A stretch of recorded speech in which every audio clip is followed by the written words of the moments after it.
Well, good morning, Big Week. This is Fid from England, and I've started making the first Wellington bit. I hope you can see this alright. It's 3D printed.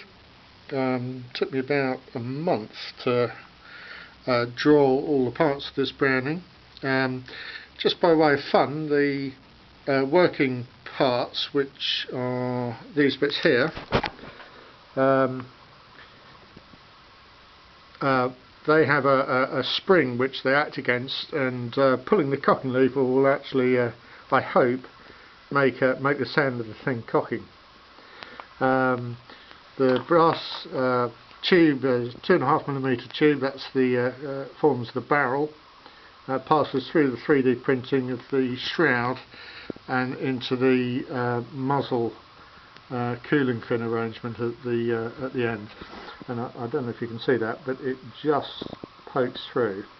Anyway, it looks rather good. Very pleased with it, and off we go. So today's project really is just reaming out all the little holes in the thing, of which there are great profusion, to make sure that everything fits okay when it goes together. It will be painted gunmetal and dry brushed, and that should bring out a lot of detail which possibly is difficult to see at the moment on this video. Anyway, there you go. I hope you enjoyed that, and I'll bring you another film as future milestones are reached. Mess Jens.